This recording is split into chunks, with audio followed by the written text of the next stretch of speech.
പ്രണയങ്ങളുടെയോ പ്രേമങ്ങളുടെയോ കണികളിലോ വലയങ്ങളിലോ പെട്ടുപോയ സഹോദരിമാർ, അവരിൽ മുസ്ലിമീങ്ങളോട് ബന്ധമുള്ളവരുണ്ട്, അമുസ്ലിമീങ്ങളോട് ബന്ധം വെക്കുന്നവരുണ്ട്. പ്രത്യേകിച്ചിട്ട് നമ്മുടെ നാട് മറ്റുള്ള പ്രത്യേകിച്ചിട്ട് മാംഗ്ലൂരുമായി ബന്ധപ്പെട്ട് കിടക്കുന്നത് കൊണ്ട് അവിടെ പല ആളുകൾ പഠിക്കുന്നത് കൊണ്ടും അങ്ങനെ പല അവിഹിത ബന്ധങ്ങളുടെ കഥകൾ പല സമയത്തും കേൾക്കാറുണ്ട്, വിഷമം തോന്നാറുണ്ട്. പൊന്നു സഹോദരി, ഒരു നിമിഷത്തെ സുഖത്തിന് വേണ്ടി, ഒരു നിമിഷത്തെ താല്പര്യത്തിന് വേണ്ടി, ഒരു നിമിഷത്തെ ആവേശത്തിന് വേണ്ടി പടച്ച റബ്ബിനെ മറന്നാൽ അല്ലാഹുവിന്റെ കോടതിയിൽ നിരന്തരമായി അല്ലാഹുവിന്റെ നരകത്തിന്റെ ഭയാനകമായ ശിക്ഷ സഹിക്കാനുള്ള ശേഷി നിനക്കുണ്ടോ എന്നോർത്തു നോക്കുക.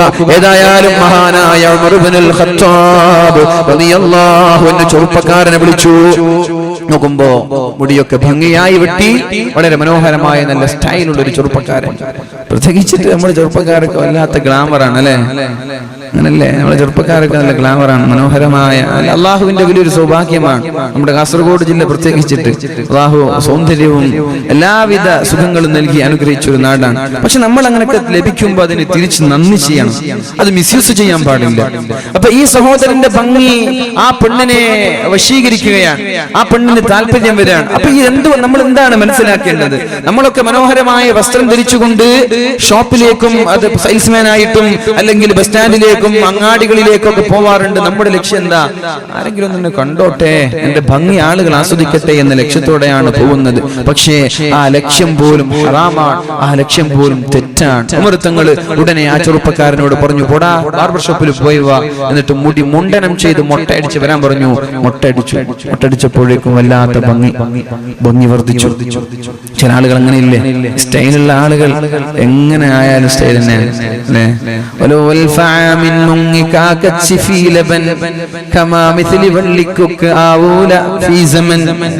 ഒരു കാക്ക 1000 വർഷം പാലിൽ കുളിച്ചാലും കുക്കിനെ പോലെ ആവൂല.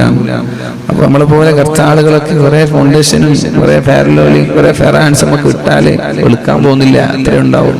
അപ്പൊ ഭംഗിയുള്ള ആളുകൾ ഇനി ഒന്നും തേച്ചില്ല, കീറിപ്പറഞ്ഞ വസ്ത്രം ധരിച്ചു, മൊട്ട അടിച്ചു, എന്നാലും കുഴപ്പമില്ല, അവർ ഭംഗി തന്നെയാണ്. അപ്പൊ ആ ചെറുപ്പക്കാരൻ ബാർബർ ഷോപ്പിൽ പോയി മൊട്ട അടിച്ചു മുണ്ടനം ചെയ്തു വന്നു. സുബ്ഹാനല്ലാഹ്, വല്ലാത്ത ഭംഗി.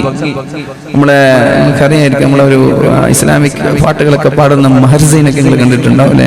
മഹർസൈൻ അറിയില്ല, നല്ലൊരു കഷണ്ടിയാണ്, നല്ല ലുക്കാണ് അല്ലെ, മുടിയൊക്കെ മൊട്ടടിച്ചു വരാം. അപ്പൊ ഏതായാലും അങ്ങനെ ചില ആളുകൾ മൊട്ടടിക്കുമ്പോഴേക്കും ഗ്ലാമർ കൂടി. അപ്പൊ പറഞ്ഞു, എന്നാ പിന്നെ അയാൾക്ക് തലപ്പാവ് കൊടുക്കും, തലപ്പാവ് ധരിക്കാൻ പറഞ്ഞു. തലപ്പാവ് ധരിച്ചപ്പോ സുബ്ഹാനല്ലാഹ് ഇതിനേക്കാളും ഭംഗി കൂടി. അപ്പൊ പറഞ്ഞു, ഇനി എന്റെ മദീനയിൽ നിൽക്കാൻ പാടില്ല, വേഗം മദീന വിട്ട് ബസ്രയിലേക്ക് പോകണം. ഈ കാരണം ഒരു പെണ്ണിന് പോലും വേണ്ടാത്ത ചിന്ത വരാൻ പാടില്ല എന്ന് നിങ്ങൾ മനസ്സിലാക്കണം. ഈ ചെറുപ്പക്കാരൻ വല്ല തെറ്റ് ചെയ്തു? സൗന്ദര്യം ശാപമായിരിക്കും ചില സമയങ്ങളിലൊക്കെ അല്ലെ? സൗന്ദര്യം ചില ആളുകൾക്ക് വിപത്തായിട്ട് സംഭവിക്കാറുണ്ട്. അതേപോലെ ഒരാളാണ് മഹാനായ ഈ നസ്ർ ഇബ്നു ഹജ്ജാജ് എന്ന് പറയുന്ന സഹോദരൻ. അദ്ദേഹത്തിന്റെ സൗന്ദര്യം, അദ്ദേഹം ആരെയും വശീകരിക്കാൻ പോയോ ഇല്ലേ എന്നത് വേറെ വിഷയമാണ്.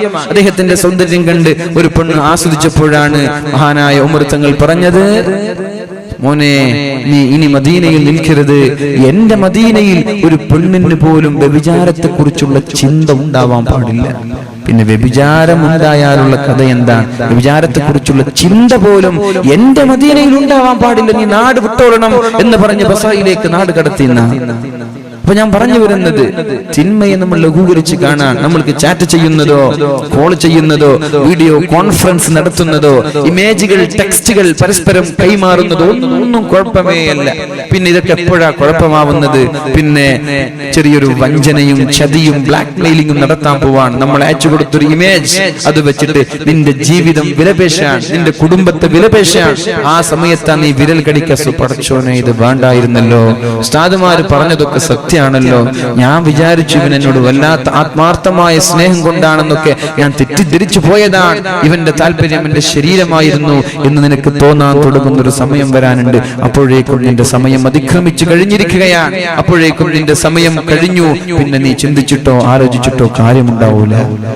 അതുകൊണ്ട് പരിശുദ്ധമായ ഖുർആൻ ചോദിക്കുന്നത് പോലെ അലം യഅ്നിലില്ലദീന ആമനൂ അൻ തഖ്ശഅ ഖുലൂബുഹും ലിദിക്രില്ലാഹ്.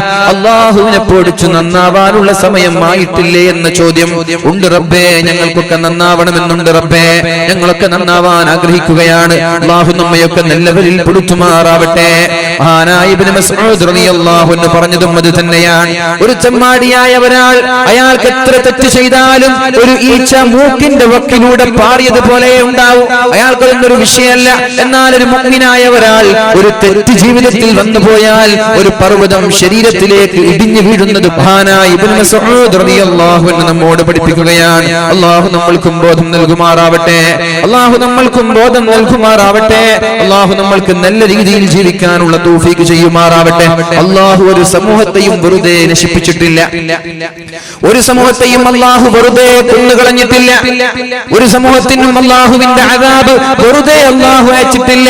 അല്ലാഹു തന്നെ പറയട്ടെ പരിശുദ്ധമായ ഖുർആനിൽ വമാ അസ്വാബകും മിൻ മുസീബ. ഒരു സമൂഹത്തിനും ആപത്തുകളോ വിപത്തുകളോ ഞാൻ അയച്ചിട്ടില്ല. ഫബിമാ കസബത് ഐദീകും. ആർക്കെങ്കിലും കൊടുത്തിട്ടുണ്ടെങ്കിൽ ഫബിമാ കസബത് ഐദിന്നാസ്. അത് ജനങ്ങൾ ചെയ്ത ആ ഒരു തിന്മകൾ കാരണമാണ്. തെറ്റ് ചെയ്തത് കാരണം ശിക്ഷിക്കൂല. അത് ശ്രദ്ധിക്കണം നമ്മൾ. തെറ്റ് ചെയ്തത് കാരണം ഒരാളെയും ശിക്ഷിക്കില്ല.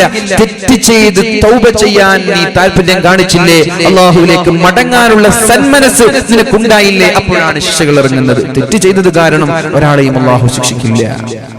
അങ്ങനെയാണ്. തൗബ ചെയ്യാൻ വിസമ്മതിക്കുമ്പോൾ ഉടനെ പടച്ചറപ്പിന്റെ അദാബ് നമ്മളിലേക്ക് കടന്നു വരും. അല്ലാഹു നമ്മളെയൊക്കെ രക്ഷപ്പെടുത്തുമാറാവട്ടെ. ഫബിമാ കസബത് ഐദീകും വയഅഫു അൻ കസീർ വയഅഫു അൻ കസീർ. നിങ്ങൾ ചോദിക്കാതെ തന്നെ അല്ലാഹു നിങ്ങൾക്ക് പുറത്തു തരുന്ന ഒരുപാട് പാപങ്ങളുണ്ട്. തൗബ ചെയ്യേണ്ട ആവശ്യമില്ല. അല്ലാഹുവിനോട് ദുആ ചെയ്യേണ്ട ആവശ്യമില്ല. അങ്ങനെയുണ്ട് ഒരുപാട് പാപങ്ങൾ. അങ്ങനെയുണ്ട് ഉസ്താദേ. ദുആ ചെയ്യാതെ ഇസ്തിഗ്ഫാർ ചൊല്ലാതെയൊക്കെ അല്ലാഹു പാപങ്ങൾ പുറത്തു തരും എന്നാണ് അല്ലാഹുവിന്റെ ഹബീബ് പഠിപ്പിച്ചു തന്നത്. നമ്മുടെ ചെറുദോഷങ്ങൾ അല്ലാഹുവിനോട് നിങ്ങൾ തൗബ ചെയ്യേണ്ട ആവശ്യമില്ല. ചെറുദോഷങ്ങൾ അല്ലാതെ തന്നെ അല്ലാഹു നമ്മൾക്ക് പുറത്തു തരികയാണ്. അർ-റമളാനു ഇലർ റമളാൻ. കഴിഞ്ഞ റമളാൻ മുതൽ ഈ റമളാൻ വരെ റമളാനിനെ കാത്തിരുന്നത് കാരണം അതിന്റെ ഇടയിൽ വന്നു പോയ ചെറുദോഷങ്ങൾ അല്ലാഹു പുറത്തു തരുമെന്ന് മുഹമ്മദുർ റസൂലുള്ളാഹ്. അസ്സലാത്തു ഇലസ്സലാഹ്. ഒരു നിസ്കാരം മുതൽ ളുഹർ നിസ്കാരം മുതൽ അസ്ർ വരെ നിസ്കാരത്തെ കാത്തിരുന്ന സമയം, അതിനിടയിൽ നമ്മുടെ ഭാഗത്ത് വരുന്ന ചെറുദോഷങ്ങൾ നിങ്ങൾ ചോദിക്കാതെ തന്നെ അല്ലാഹു നിങ്ങൾക്ക് പുറത്തു തരുമെന്ന് പരിശുദ്ധ ഹബീബ് സല്ലല്ലാഹു അലൈഹി വസല്ലം. അൽ ജുമുഅത്തു ഇലൽ ജുമുഅ. പരിശുദ്ധമായ ജുമുഅ കഴിഞ്ഞ ആഴ്ച കഴിഞ്ഞു. ഇനി നാളെ വരാനിരിക്കുകയാണ്. ഈ ജുമുഅയുടെ ഇടയിൽ നമ്മുടെ ജീവിതത്തിൽ വന്നു പോയ ചെറുദോഷങ്ങൾ അല്ലാഹു പുറത്തു തരികയാണ് ചോദ്യമില്ലാതെ. ഇത് പറഞ്ഞത് പരിശുദ്ധ റസൂലുള്ളാഹി സല്ലല്ലാഹു അലൈഹി വസല്ലം. ഇൽമിന്റെ സദസ്സിലേക്ക് വന്നത് കാരണം, വഅലിന്റെ സദസ്സിലേക്ക് വന്നത് കാരണം, ദിക്റിന്റെ മജ്ലിസിലേക്ക് വന്നത് കാരണം, മജ്ലിസിനൂറൊക്കെ അതൊരു പ്രകാശത്തിന്റെ സദസ്സായി, ഹൃദയത്തിന്റെ പ്രകാശമായി, മുഖത്തിന്റെ പ്രകാശമായി നമ്മുടെ നാടുനീള പള്ളികളിൽ നടന്നുകൊണ്ടിരിക്കുമ്പോൾ ഏതെങ്കിലും ഒരാൾ അങ്ങനെയുള്ളൊരു സദസ്സിൽ വന്നിരിക്കാൻ തയ്യാറായാൽ അല്ലാഹു പറയുന്ന പരിശുദ്ധമായ സ്വഹീഹായ ഹദീസിൽ പഠിപ്പിക്കുകയാണ്, നിങ്ങൾ ഈ സലാത്ത്, ഈ പരിപാടി കഴിഞ്ഞ് ദുആ കഴിഞ്ഞ് മജ്ലിസുൻ നൂർ കഴിഞ്ഞ് സലാത്ത് ചൊല്ലി വീട്ടിലേക്ക് പുറപ്പെടുമ്പോഴേക്കും നിങ്ങളുടെ ചെറുദോഷങ്ങൾ എല്ലാം ഞാൻ മാപ്പ് ചെയ്തിരിക്കുകയാണ്.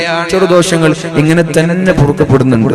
ഒരു സലാത്ത് ചൊല്ലുമ്പോ അതോടൊപ്പം 10 ചെറുദോഷങ്ങൾ അല്ലാഹു മായ്ച്ചു തരുന്നുണ്ട്. ഒരു സദഖ ചെയ്യുമ്പോഴേക്കും ഒരുപാട് ചെറുദോഷങ്ങൾ അല്ലാഹു മാപ്പ് നൽകുന്നുണ്ട്. അങ്ങനെ ജീവിതത്തിൽ നമ്മൾ അറിയാതെ തന്നെ നമ്മുടെ ചെറുദോഷങ്ങൾ അല്ലാഹു പുറത്തു തരുമ്പോ ഇനി ബാക്കിയുള്ളത് വൻദോഷങ്ങളാണ്. വയഅഫു അൻ കസീർ. നിങ്ങൾ ചോദിക്കാതെ തന്നെ ചിലത് പുറത്തു തരുമ്പോ നിങ്ങൾ ചോദിക്കണം വൻദോഷങ്ങളിൽ നിന്ന്. അല്ലാഹു പുറത്തു തരണമെങ്കിൽ അല്ലാഹുവിനോട് കരഞ്ഞുകൊണ്ട് തൗബ ചെയ്യ്. അല്ലാഹു നമ്മൾക്ക് മാപ്പ് നൽകുമാറാവട്ടെ. വഹറൽ ഫസാദു ഫിൽ ബദ്ദി വൽ ബഹർ, കടലിലും കരയിലും അല്ലാഹുവിന്റെ പരീക്ഷണങ്ങൾ വരാനുള്ള കാരണം സുനാമികൾ, കൊടുങ്കാറ്റുകൾ. ഉത്തരേന്ത്യൻ സംസ്ഥാനങ്ങളിൽ നമ്മൾ കേൾക്കുന്നത് പോലെ ഒരുപാട് പ്രയാസങ്ങൾ നമ്മുടെ സമൂഹത്തിലേക്ക് വരാനുള്ള കാരണം ബിമാ കസബത് ഐദിന്നാസ്, അല്ലാഹു വെറുതെ കൊടുത്തതല്ല. അതൊക്കെ അല്ലാഹുവിനോട് അതിക്രമം കാണിച്ചു തൗബ ചെയ്യാൻ മടി കാണിച്ചത് മൂലം അല്ലാഹു അവരെ നശിപ്പിച്ചിരിക്കുകയാണ്. ലിയുദീഖഹും ബഅലല്ലദീ അമിലൂ, ഇങ്ങനെ ഞാൻ ഇടയ്ക്കിടെ താക്കീതായി ഇടയ്ക്കിടെ ചില പണിഷ്മെന്റുകൾ കൊടുത്തില്ല എങ്കിൽ അവർ ഞാനുണ്ട് എന്ന് തന്നെ മറന്നു പോകും, അല്ലാഹു ഉണ്ട് എന്ന് തന്നെ മറന്നു പോകും. അങ്ങനെ മറക്കാതിരിക്കാൻ ഇടയ്ക്കിടെ ചില ട്രീറ്റ്മെന്റുകൾ, ചില പരീക്ഷണങ്ങൾ, ചില അല്ലാഹുവിന്റെ അദാബുകൾ ഒരു വാണിംഗായി, ഒരു താക്കീതായി അല്ലാഹു സമൂഹത്തിന് അയച്ചു കൊടുക്കുമെന്ന് പരിശുദ്ധ ഖുർആനിൽ അല്ലാഹു പഠിപ്പിക്കുകയാണ്. എന്തിനാണ് അദാബുകൾ ഇറക്കുന്നത്? ലഅല്ലഹും യർജിഊൻ. ഈ ഉത്തരേന്ത്യൻ സംസ്ഥാനങ്ങളിൽ നിരന്തരമായി കേട്ടുകൊണ്ടിരിക്കുന്ന ഭൂകമ്പങ്ങളെ കുറിച്ച് നിങ്ങൾ മനസ്സിലാക്കുമ്പോഴേക്കും ഈ മഞ്ചേശ്വരത്ത് നിൽക്കുന്ന എല്ലാ തോന്നിവാസികളും വിചാരിക്കണം, പടച്ചവനെ അവിടേക്ക് ഭൂകമ്പം എത്തി, ചൈനയിലേക്ക് സുനാമി എത്തി, ഇന്തോനേഷ്യയിൽ സുനാമി എത്തി, മറ്റുള്ള ഗൾഫ് രാജ്യങ്ങളിൽ കൊടുങ്കാറ്റെത്തി, ഇനി നമ്മുടെ മഞ്ചേശ്വരത്തേക്ക്, നമ്മുടെ കേരളത്തിലേക്ക് വരാനിരിക്കുന്നതേയുള്ളൂ. എന്തിനാണ് ഇതൊക്കെ അല്ലാഹു ശിക്ഷകൾ നൽകിയത്? ലഅല്ലഹും യർജിഊൻ. ഞാൻ നന്നാവാൻ വേണ്ടിയിട്ടാണല്ലോ, ഞാനൊന്ന് തൗബ ചെയ്യാൻ വേണ്ടിയിട്ടാണല്ലോ, ഞാനൊന്ന് അല്ലാഹുവിലേക്ക് മടങ്ങാൻ വേണ്ടിയിട്ടാണല്ലോ. പത്രങ്ങളിൽ വായിക്കുന്ന ആളുകളല്ലേ നമ്മൾ. ആക്സിഡന്റിന്റെ വാർത്തകൾ കേൾക്കുമ്പോ എന്തേ ഞങ്ങളുടെ വണ്ടികളും ആക്സിഡന്റ് ആയിക്കൂടെ, ഞങ്ങളുടെ കുടുംബങ്ങളിലും അപകടങ്ങൾ നടന്നൂടെ? ഇതൊരു ഇങ്ങനെ ഒരു വാർത്തകൾ വായിക്കുമ്പോ ഉടനെ നമ്മൾ കരുതണം ലഅല്ലഹും യർജിഊൻ. ഈ ആക്സിഡന്റിന്റെ വാർത്തകൾ നമ്മുടെ ശരീരത്തിൽ, നമ്മുടെ ചെവിയിലേക്ക് തുളച്ചു കയറുന്നത് തന്നെ എന്റെ ഡ്രൈവിംഗിൽ ചെറിയൊരു അവയർനെസ് എനിക്ക് ഉണ്ടാവാൻ വേണ്ടിയിട്ടാണ്, ചെറിയൊരു ബോധം എനിക്ക് ഉണ്ടാവാൻ വേണ്ടിയിട്ടാണ്. മനുഷ്യന്മാരെ, കേരളക്കരയെ, കാസർഗോഡ് ജില്ലയെ പ്രത്യേകിച്ചിട്ട് കണ്ണീരിലാഴ്ത്തിയ, ദുഃഖത്തിന്റെ കരിനിഴൽ വീഴ്ത്തിയ ഒരപകടം നമ്മുടെ നാട്ടിൽ നടന്നപ്പോ ഈ ചുറ്റുകൂടിയിരിക്കുന്ന ആളുകളോട് എനിക്ക് പറയാനുള്ളത്, അല്ലാഹുവിനെ പേടിച്ചുകൊണ്ട് ഇങ്ങനെയുള്ള അപകടങ്ങൾ നമ്മുടെ നാട്ടിൽ നാടുകൾ വർദ്ധിച്ചുകൊണ്ടിരിക്കുമ്പോ ഓരോ വാതിന്റെ കണ്ണൂർ ഭാഗത്തേക്ക് പോകുമ്പോഴേക്കും ഒരു ദിവസം ഒരു ആക്സിഡന്റ് കാണാത്ത ദിവസമില്ല. ഇങ്ങനെ നിരന്തരമായി ആക്സിഡന്റുകൾ നടക്കുമ്പോ നിങ്ങൾ ദയവ് ചെയ്ത് വാഹനങ്ങളിൽ കയറുമ്പോ ബിസ്മില്ലാഹി തവക്കൽതു അലല്ലാഹ്, അല്ലാഹുവേ എന്റെ വാഹനത്തെ, എന്റെ ജീവിതത്തെ, എന്റെ കുടുംബത്തെ ഞാൻ നിന്നെ ബലമേൽപ്പിച്ചുകൊണ്ടാണ് കയറുന്നത്. സുബ്ഹാനല്ലദീ സഖറ ലനാ ഹാദാ വമാ കുന്നാ ലഹു മുഖ്രിനീൻ. അല്ലാഹുവേ ഈ ഒരു വാഹനം എനിക്ക് കീഴ്പ്പെടുത്തി തന്ന റബ്ബേ നീ പരിശുദ്ധനാണ് എന്ന് പറഞ്ഞുകൊണ്ട് തന്റെ വാഹനത്തിൽ കയറുക, എന്നിട്ട് മാന്യമായി ഡ്രൈവ് ചെയ്യുക. എന്നാൽ അപകടങ്ങളിൽ നിന്ന് അല്ലാഹു നമ്മളെ സംരക്ഷിക്കും. അല്ലാതെ ഒരു ദിക്റുമില്ല, ഒരു ഫാത്തിഹയില്ല, ഒന്നുമില്ലാതെ മൃഗത്തെ പോലെ വണ്ടിയിൽ കയറി, ഇല്ലാത്ത വണ്ടിയിൽ കയറി ഒരു ലക്ഷ്യമായി പോവുക. ഇതിന് അല്ലാഹു ചില ആളുകൾക്ക് താക്കീത് നൽകുകയാണ്. അല്ലാഹു മരിച്ചുപോയ ആളുകൾക്കൊക്കെ അല്ലാഹു മഗ്ഫിറത്ത് നൽകട്ടെ. അല്ലാഹു ആ കുടുംബത്തിന് നല്ലൊരു പകരം നൽകട്ടെ. അല്ലാഹു ഇതുപോലെയുള്ള അപകടങ്ങളിൽ നിന്ന് നമ്മയും നമ്മുടെ നാട്ടുകാരെയും സംരക്ഷിക്കുമാറാവട്ടെ. ആമീൻ ബിറഹ്മതിക യാ അർഹമർ റഹീമീൻ. എന്തിനാണ് ഇതൊക്കെ നൽകുന്നത്? ലിയുദീഖഹും ബഅലല്ലദീ അമിലൂ. നിങ്ങളുടെ ജീവിതത്തിൽ വന്നുപോയ ചില പ്രവർത്തനങ്ങൾ അത് നിങ്ങൾക്ക് അല്ലാഹു അറിയിച്ചു തരാനാണ് ഈ ശിക്ഷകൾ. ലഅല്ലഹും യർജിഊൻ. ഇതൊക്കെ കേൾക്കുമ്പോൾ നിങ്ങൾ നന്നാവണം, മാറണം. അതിന് അല്ലാഹു നമ്മൾക്ക് തൗഫീഖ്